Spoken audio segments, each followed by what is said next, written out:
এসব বাংলা ব্যাকরণ শিখি চ্যানেলে তোমাদের সবাইকে স্বাগত। আজকে লিখেছি বাংলা চলচ্চিত্র ধারায় মৃণাল সেনের অবদান লেখো। ভূমিকা: মৃণাল সেন 1923 থেকে 2018 বাংলা চলচ্চিত্রের এক ব্যতিক্রমী চরিত্র। মৃণাল সেন 1923 সালে 14 মে বর্তমান বাংলাদেশের ফরিদপুরে জন্মগ্রহণ করেন।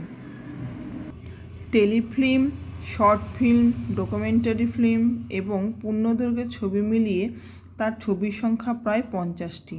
তিনি ছিলেন প্রখ্যাত ভারতীয় বাঙালি চলচ্চিত্র পরিচালক, চিত্রনাট্যকার এবং লেখক।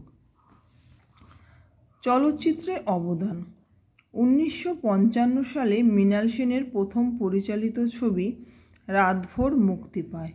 এই ছবিটি বেশি সাফল্য পায়নি। তার দ্বিতীয় ছবি নীল আকাশের নিচে তাকে স্থানীয় পরিচিতি এনে দেয়, আর তৃতীয় ছবি 22শে শ্রাবণ থেকে তিনি আন্তর্জাতিক পরিচিতি পান। চলচ্চিত্রসমূহ: মৃণাল সেন পরিচালিত উল্লেখযোগ্য চলচ্চিত্রের নাম নীল আকাশের নিচে, 22শে শ্রাবণ, পুনশ্চ, প্রতিনিধি, আকাশকুসুম, পদাতিক প্রভৃতি।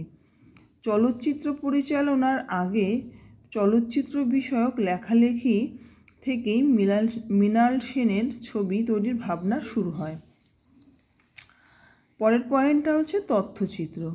মৃণাল সেনের উল্লেখযোগ্য তথ্যচিত্রগুলি হল মুভিং পার্সপেক্টিভস, ত্রিপুরা প্রসঙ্গ ইত্যাদি। এছাড়া তিনি বহু দূরদর্শন ধারাবাহিকের চিত্রনাট্য রচনা করেন, যেমন আজনবী, শাল, জিত, এই সবগুলো সিঙ্গেল কোটেশনের মধ্যে রাখবে, দো বেহেন ইত্যাদি। তিনি বাংলা ভাষা ছাড়াও হিন্দি, উড়িয়া, তেলেগু ভাষাতেও চলচ্চিত্র নির্মাণ করেন, যেমন 1966 সালে উড়িয়া ভাষায় নির্মিত ছবির নাম মাটির মনীষ।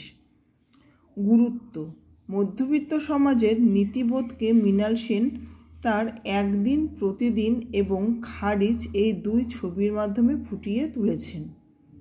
পুরস্কার: 1981 সালে তিনি ভারত সরকারের পদ্মভূষণ উপাধি, 2005 সালে দাদা সাহেব ফালকে পুরস্কার পান। পরের পয়েন্ট উপসংহার: 2018 সালের 30শে ডিসেম্বর এই মহান চলচ্চিত্র পরিচালক পরলোক গমন করেন, কিন্তু তার অসামান্য সৃষ্টির জন্য তিনি আমাদের মনে চিরকাল বিরাজ করবেন।